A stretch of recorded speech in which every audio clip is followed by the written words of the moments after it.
मानव के श्वसन तंत्र में तो अगली हेडिंग है वो है फेफड़े। ठीक है, फेफड़े है वक्ष गुहा में हृदय के पास दो फेफड़े पाए जाते हैं। वक्ष गुहा में हृदय के पास दो फेफड़े पाए जाते हैं। ठीक है, दायां फेफड़ा 3 तथा बायां फेफड़ा 2 पालियों से निर्मित होता है। तो ये दायां फेफड़ा 3 पालियों से और दायां फेफड़ा है वो 2 पालियों से निर्मित होता है। फिर आगे है फेफड़ों को 2 उपसावरण घेरे रहते हैं। इन आवरण के मध्य तरल भरा रहता है तथा दोनों आवरणों के मध्य कोटर में कोई वायु नहीं होती है। तो जो फेफड़े हैं इनके चारों तरफ ये 2 आवरण पाए जाते हैं। इन आवरण में एक तरल द्रव पाया जाता है और इस आवरण में द्रव में वायु है वो अनुपस्थित होती है। यह कोटर फेफड़ों को चिपकने से बचाता है। अगर इनमें वायु प्रवेश कर जाती है तो फेफड़े आपस में चिपक जाते हैं। अगर इनमें वायु प्रवेश कर जाती है तो फेफड़े आपस में चिपक जाते हैं। प्रत्येक फेफड़े में एक श्वसनी प्रवेश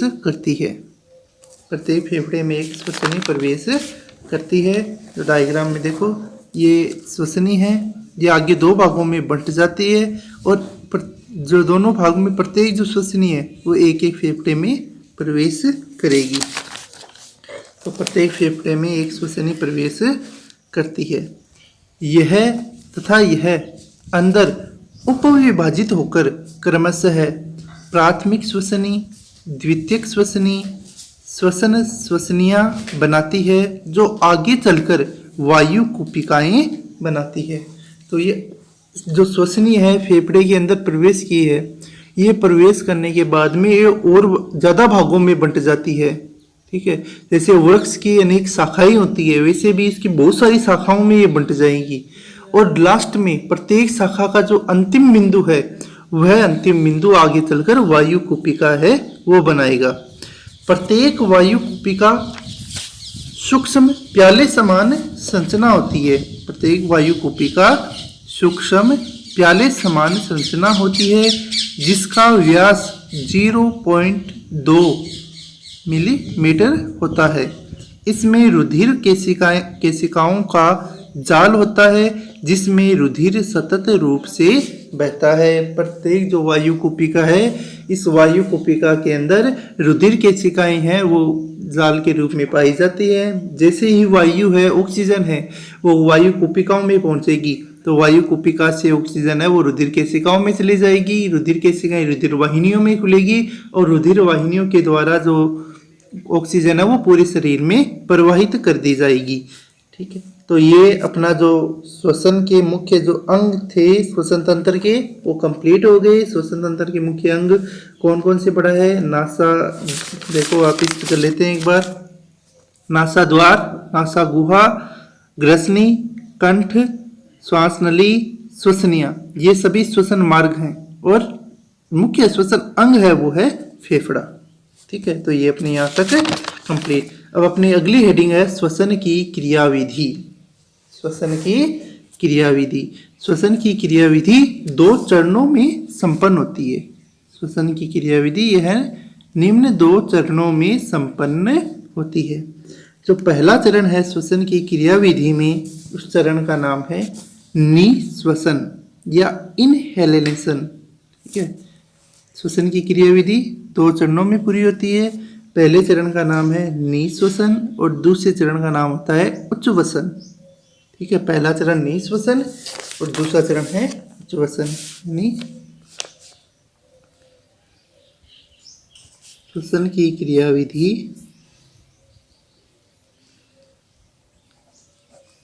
कितने चरणों में होती है? 2, निश्वसन और दूसरे का नाम होता है उच्चवसन। इसे इंग्लिश में बोलते हैं इनहेलेशन। इनहेलेशन, और इसको बोलते हैं एक्सहेलेशन। इन का मतलब अंदर लेना, एक्स का मतलब बाहर छोड़ना। ठीक है, तो श्वसन की क्रियाविधि 2 चरणों में होगी, निःश्वसन और उच्छ्वसन। निःश्वसन को इनहेलेशन और उच्छ्वसन को एक्सहेलेशन भी कहा जाता है।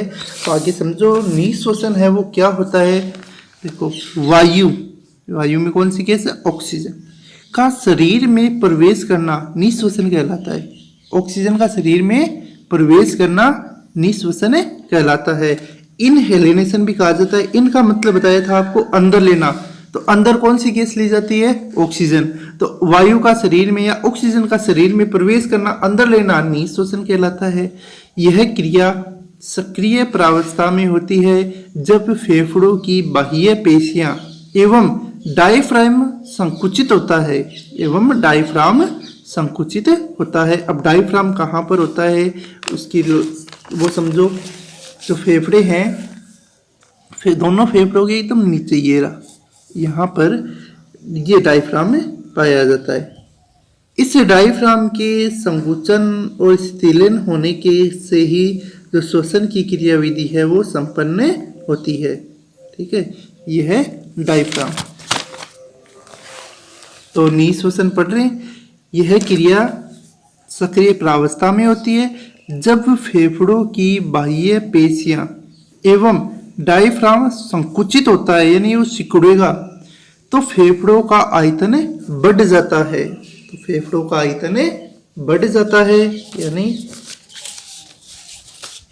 मान लेते हैं ये इस प्रकार से फेफड़े हैं। ठीक है, अब देखो इसके नीचे क्या है, डायफ्राम। डायफ्राम जैसे ही सिकुड़ेगा तो ऊपर वाला भाग है वो फूल जाएगा। ठीक है, डायफ्राम जैसे सिकुड़ेगा तो ऊपर वाला यानी फेफड़े है वो फूल जाएंगे। इसको हम एक बैलून से भी समझ सकते हैं, जैसे कि बैलून लेते हैं।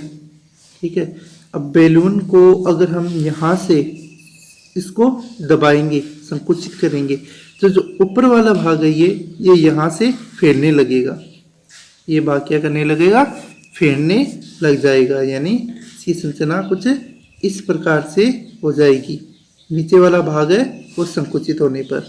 ठीक है, तो ऐसी ही क्रिया इनहेलेशन के समय होती है। जब फेफड़ों की बाह्य भित्तियां और डायफ्राम संकुचित होता है तो फेफड़ों का आयतन बढ़ जाता है। फेफड़ों का आयतन बढ़ने के कारण फेफड़ों का वायुदाब वायुमंडलीय दाब से कम हो जाता है। फेफड़ों का आयतन बढ़ने के कारण फेफड़ों का वायुदाब वायुमंडलीय दाब से कम हो जाता है। इस कारण वायु श्वसन मार्ग से होती हुई वायु कुपिकाओं में तब तक बढ़ती है जब तक कि कुपिकाओं का दाब वायुमंडलीय दाब के बराबर ना हो जाए।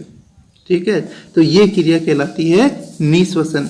अब दूसरी जो क्रिया है उस क्रिया का नाम है उच्छ्वसन या एक्सहेलेशन।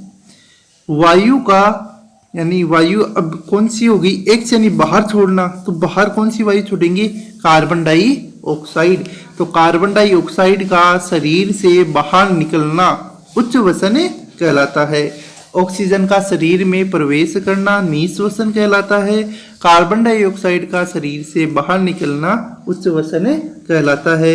यह निष्क्रिय प्रावस्था में होता है, जबकि जो निःश्वसन है वो सक्रिय प्रावस्था में होता है तथा निःश्वसन के पश्चात होता है। उच्छ्वसन की क्रिया निःश्वसन के बाद में होगी जब फेफड़ों की बाह्य पेशियां एवं डायफ्राम स्थिलन होते हैं।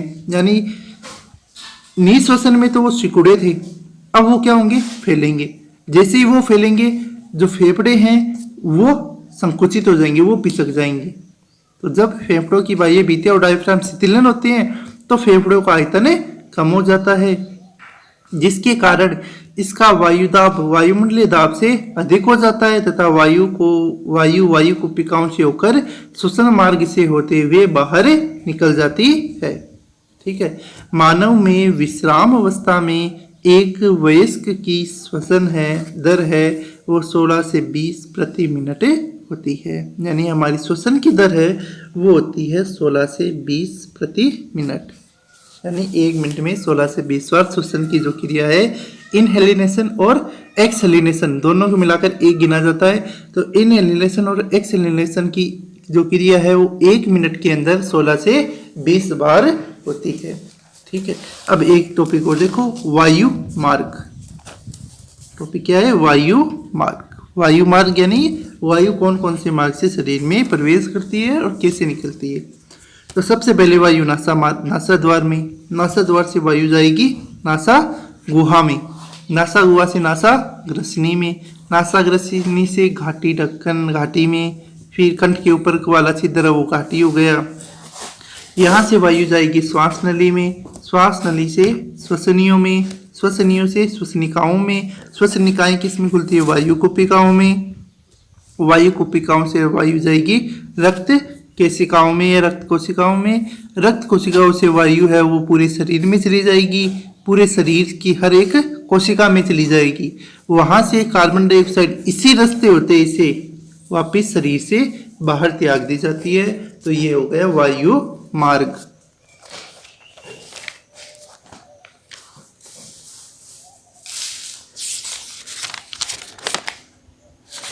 अगला जो पॉइंट है वो है श्वसन संबंधी आयतन।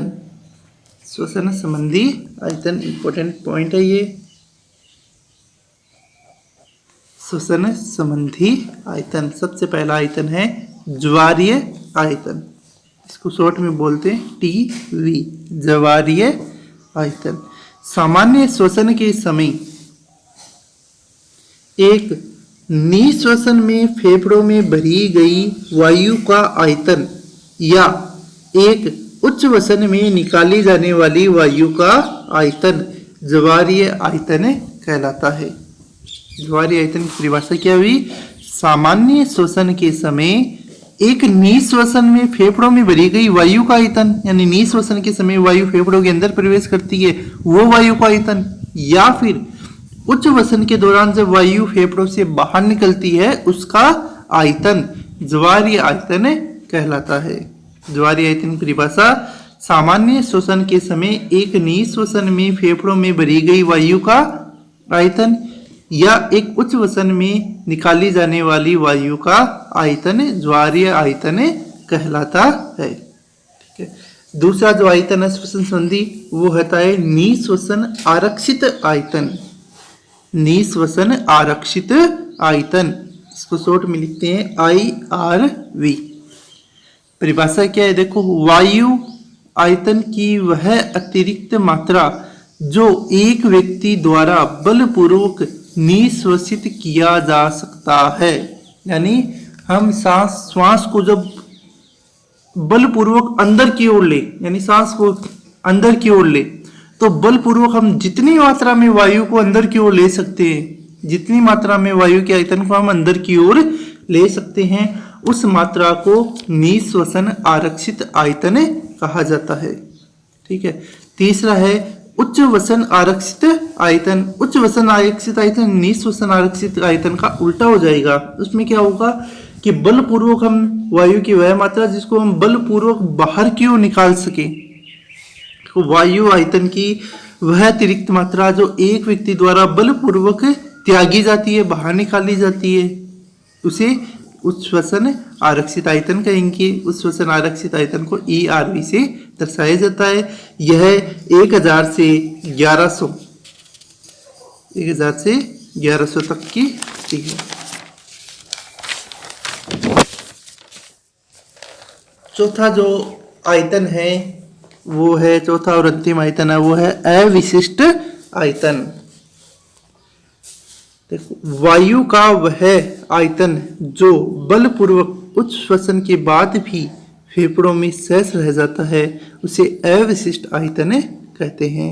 यानी जब हम उच्च वसन की क्रिया बलपूर्वक बाहर त्यागते हैं तो बाहर त्यागने के बाद भी थोड़ी बहुत वायु जो फेफड़ों के अंदर रह गई है, शेष बच गई है, उस वायु के आयतन को अविशिष्ट आयतन कहा जाता है।